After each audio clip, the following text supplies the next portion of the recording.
My room is tiny. Of course, that's because it was built for efficiency. I don't know if you've ever stayed in a dorm room, or even seen one for that matter, but I can tell you after having lived in one for the past 4 years, they're built like stackable sardine containers. My 5-star luxury quality, thousands of dollars per semester, individual dorm room measures in at a whopping 9 by 12 feet. I mean, it's practically a suite in the Hilton. You're right, sarcasm doesn't read easily in a diary. Diary, journal? I'm a 22-year-old grown woman writing in a notebook. It doesn't matter what you call it, you're still a damn diary. Damn diary, that's what I'll call you, instead of dear diary, I mean. It'll be like my signature thing when anthropologists of the future find this and examine my precious words for cultural meaning. I'm sorry, I digress. Let's start again, shall we? Damn diary. As I was saying, my room is a tiny little box. But that isn't the problem. Not really, anyway. Like I said, I've lived here for 4 years now, and if I'm being honest, it's not the size of my room that's bothering me. It's not really the room at all, actually. It's the space above the closet. The space above the closet.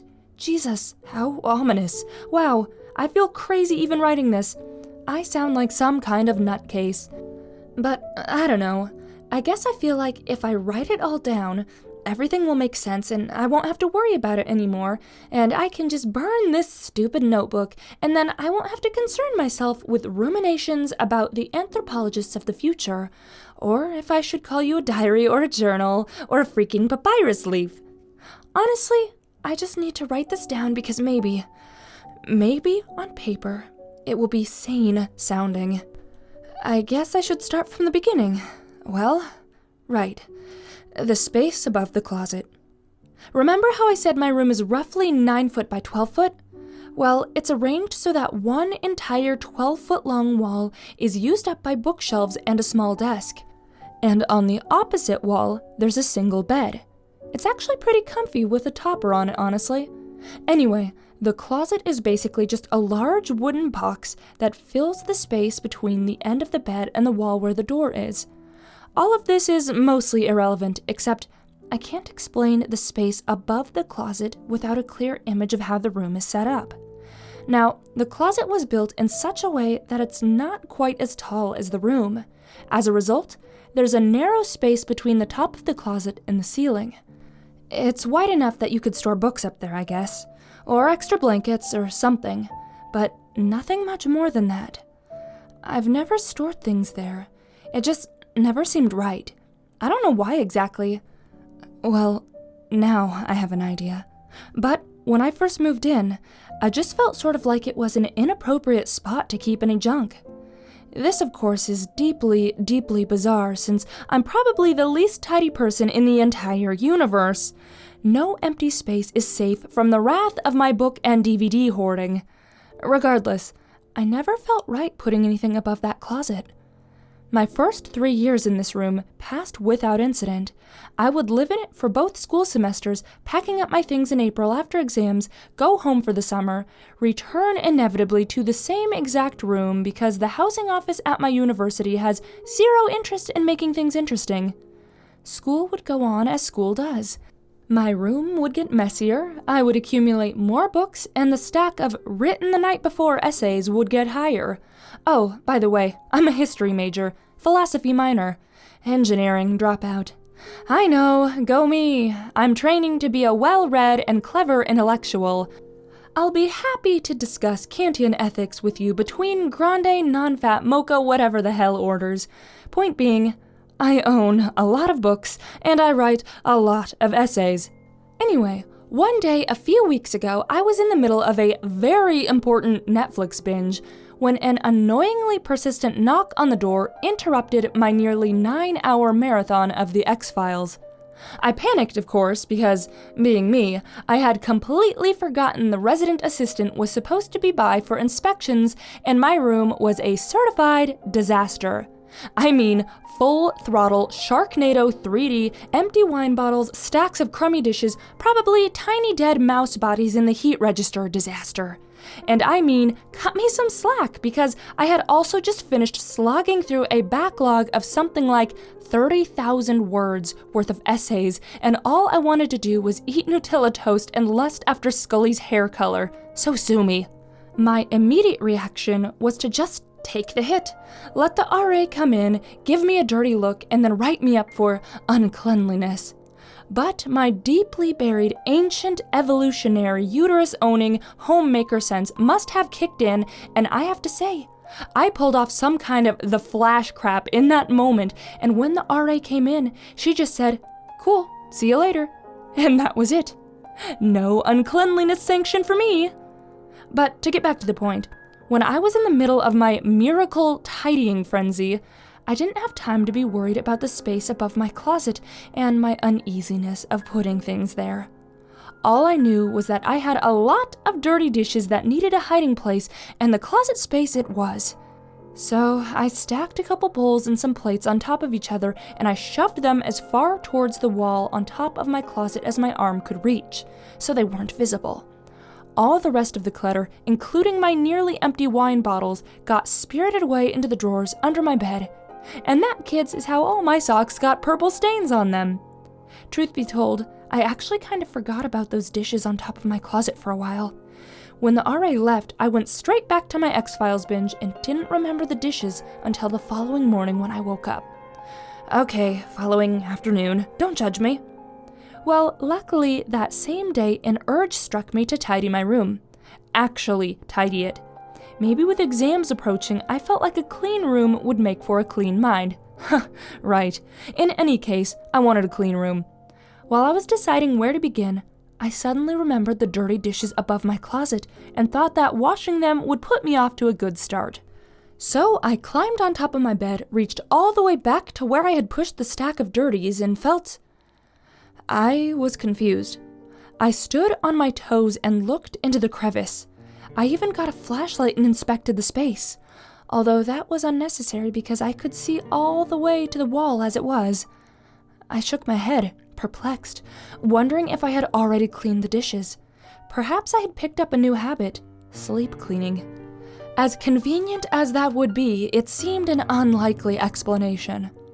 Sleep cleaning or not, whatever the explanation, the dishes were undoubtedly no longer above the closet. I plunked down on my bed, thoroughly weirded out, then looked around my room, wondering if maybe I had already retrieved the dishes and simply forgot about it. I mean, maybe too much Netflix really does burn holes in the brain, who knows? But I didn't see the dishes anywhere. I checked my drawers too, and besides my newly wine-stained socks, no dishes were to be found.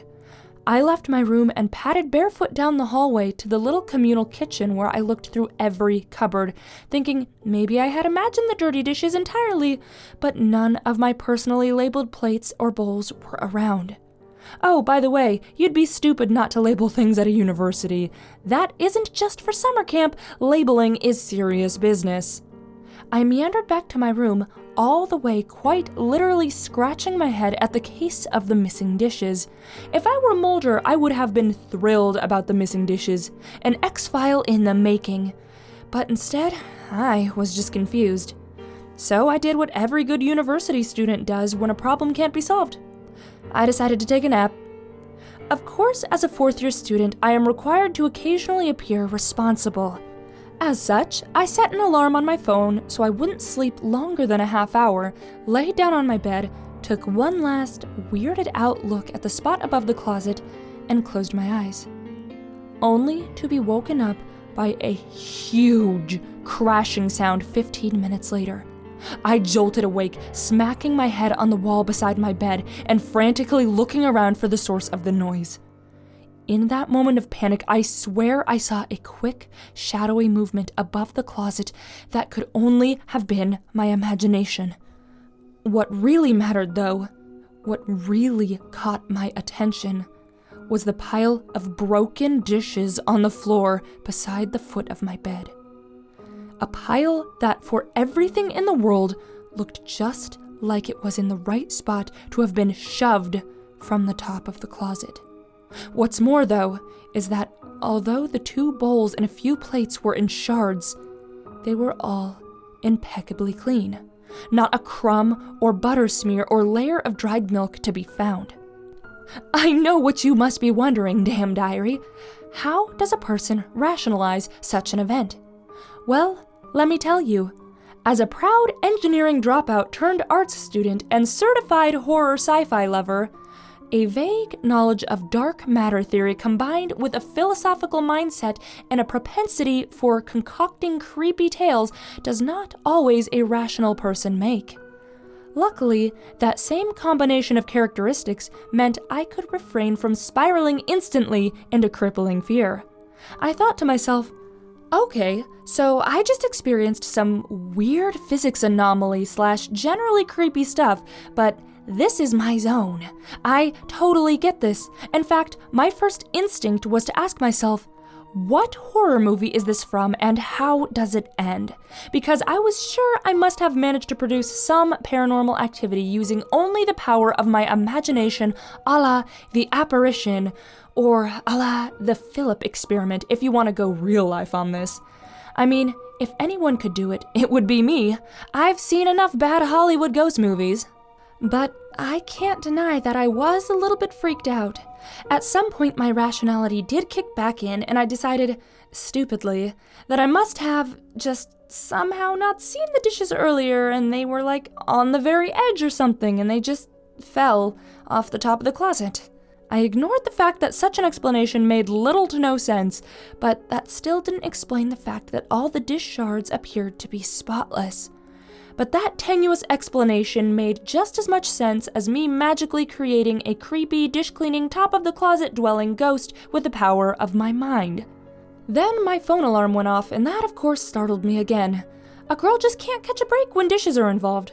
Needless to say, I tracked down a neighbor who owned a broom, cleaned up the pathetic little pile of impeccably clean but irreparably shattered glass, and went back to ignoring the space above the closet. But I had trouble sleeping that night. And the next. And the next.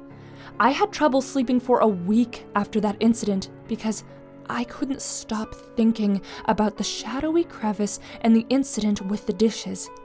So, a week and a half after what I now call the dish day, on a sunny Saturday morning when most other 22-year-olds were probably nursing hangovers, I decided to run some experiments on the space above the closet. The first test I did was with a piece of paper, just a simple, blank piece of printer paper with nothing written on it and no marks. I placed it on top of the closet and pushed it as far back towards the wall as I could. Then I sat on my bed, started the stopwatch app on my phone, and waited. At 14 minutes and 22 seconds, the piece of paper was shoved from the top of the closet by some unseen force. Before it even landed on the ground, I had bolted to my feet atop the bed to catch the mysterious culprit in action. By this point, I was thinking, maybe rats were to blame. Again, unlikely story. But the crevice was empty.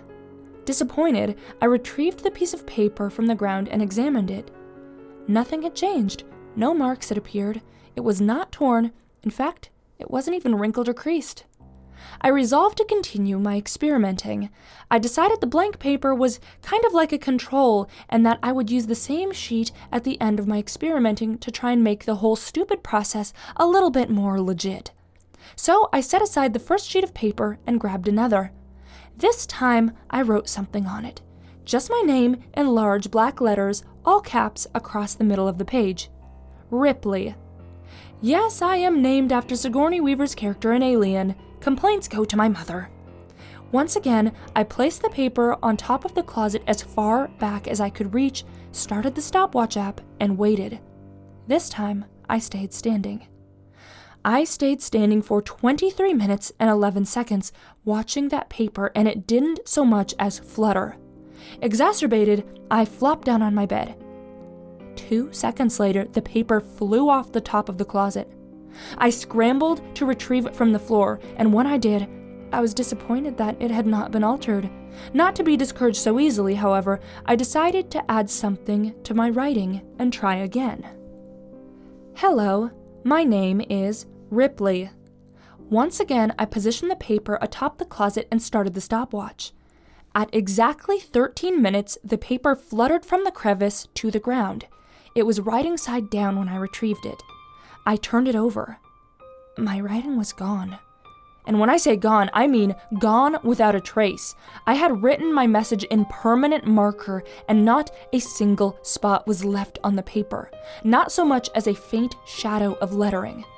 In tiny, neat, penciled freehand, however, at the very bottom of the page were 2 words. I know. Well, I nearly completely lost it. I have no idea what to do. Prior to conducting my little experiment, I had every intention of continuing until I could figure out what was going on with my closet crevice. But those 2 little words freaked me out so much that I simply grabbed my coat and my purse, threw on some shoes, and went for a walk to clear my head.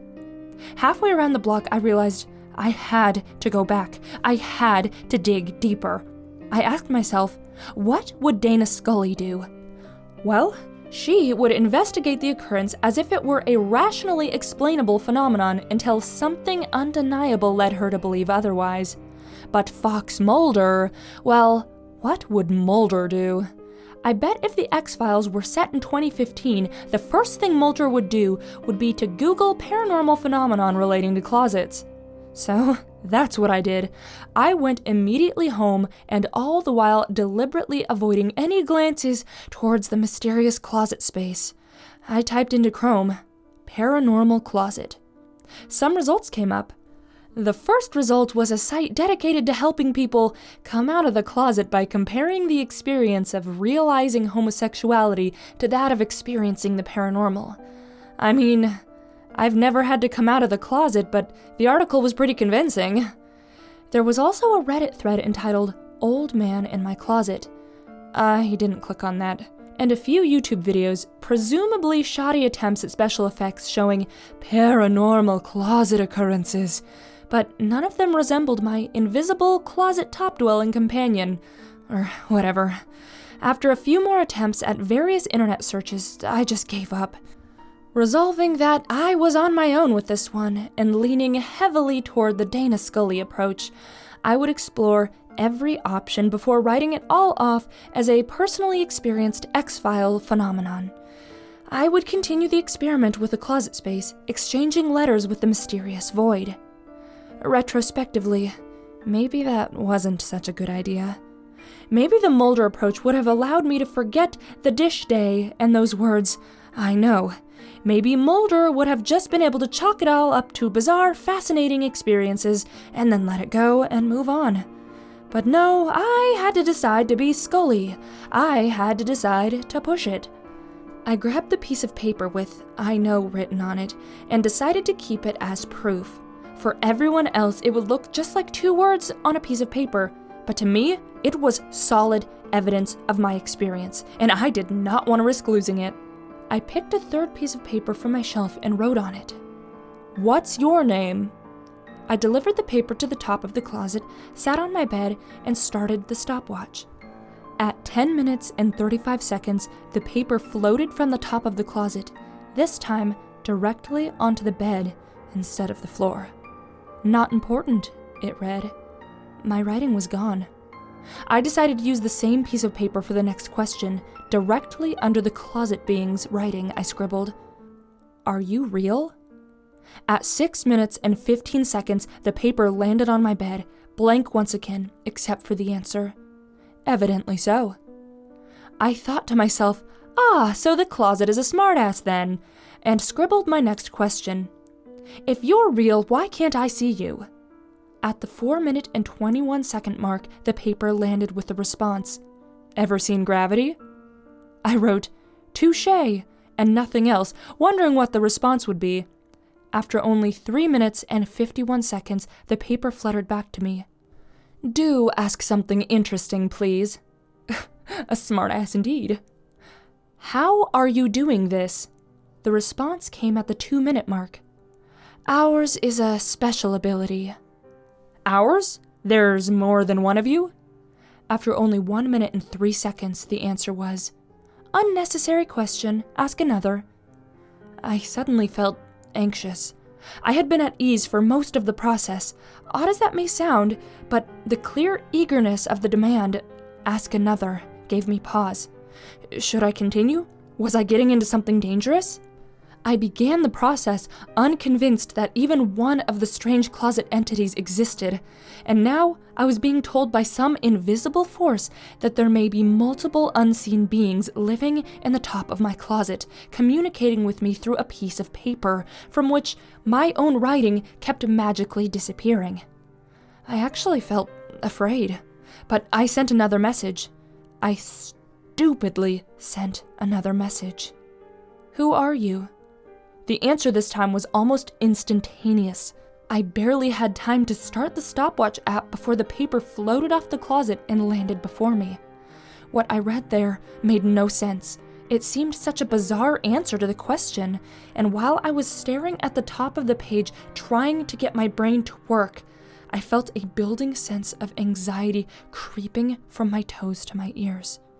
A tingling sense of danger building in my spine. Too late. First letter of each sentence. Read the solution aloud, please. I'll tell you who I am if you can complete this task. It was the longest sentence the closet had returned. It was also the weirdest. Stupidly, I ignored my sense of mounting panic, desperate to complete the task and solve the mystery. I am Dana Scully. I am Dana Scully, I kept chanting in my head. First letter of each sentence. I used to love these silly puzzle games. I racked my brain to remember the entire conversation, but after some scribbling, I recalled all of it. Hello, my name is Ripley. I know. What's your name? Not important. Are you real? Evidently so. If you're real, why can't I see you? Ever seen Gravity? Touche. Do ask something interesting, please. How are you doing this? Ours is a special ability. Ours? There's more than one of you? Unnecessary question. Ask another. Who are you? Too late. But when I finished, I isolated all the first letters and the message didn't make any sense. Huanaita who out? Total nonsense. Then it dawned on me. Maybe just use every first letter of the responses. After all, if it's a hidden message, how could I have had any part in it if I didn't know it in the first place? I arranged all of the letters from the closet's responses in a line. My heart sank. A lump rose in my throat. My palms started to sweat. I need out. For some insane reason, even though the message was already creepy enough that I should have stopped, that I should have torn up the page and gone straight to the housing office to switch rooms, some insane, visceral urge to complete the task and a sweeping desire to solve the mystery overwhelmed me, and I read aloud. I need out. The room instantly fell eerily silent. It seemed a vacuum had formed in my little dorm room. Simultaneously, all the air seemed to be sucked from my lungs, and a freezing cold seized me by the shoulders as I watched the swirling shadow gather in the space above the closet and spill over the edge into the room, spiraling and creeping toward me like an inky fog. I couldn't breathe. I couldn't move. I couldn't even think. I could only sit there, watching the fog approach me and engulf first my legs, then my torso, then my neck, and soon everything was blackness and burning cold and indecipherable, painful silence. And then I woke up here, in this void. Only this little notebook was here when I opened my eyes. I can't see my body, and I don't appear to have any corporal form, but I still feel like myself, and I can still somehow write this, and I can somehow see. When I woke up, I saw out into my bedroom, from above, from on top of the closet. I saw a thing that looks like me, that looks just like Ripley. But when it sensed I was awake, the thing that looks like me climbed onto my bed and peered into the space above the closet where I am trapped, and said in a voice that sounds like mine, but different, stiffer inflections. Hello, my name is Ripley. That's who I am. Now you have your answer. You're welcome for the notebook. I wanted to respond. I wanted to yell that, no, I am Ripley. You're not Ripley. You aren't me. I don't want this stupid notebook. I want you to let me go. But I couldn't. I can only write, and presumably push things off the top of the closet, or make them disappear temporarily, or erase things. And now that thing from the top of the closet is walking around as me, and it's going to keep up the pretense. So I'm writing this tale down, and maybe someday, when the fake Ripley leaves and someone else moves into this room, I will push this book off the top of the closet. And maybe that someone will start reading, thinking it's all a bizarre mishap, and maybe they'll become interested in my story. Maybe they'll be a thrill seeker willing to test the boundaries. Maybe they'll be a curious fan of the X-Files. Maybe they'll want to talk to me. Maybe they'll tell me their name. But I'll already know it, and my task will be to lure them, to trick them into saying aloud that I need out.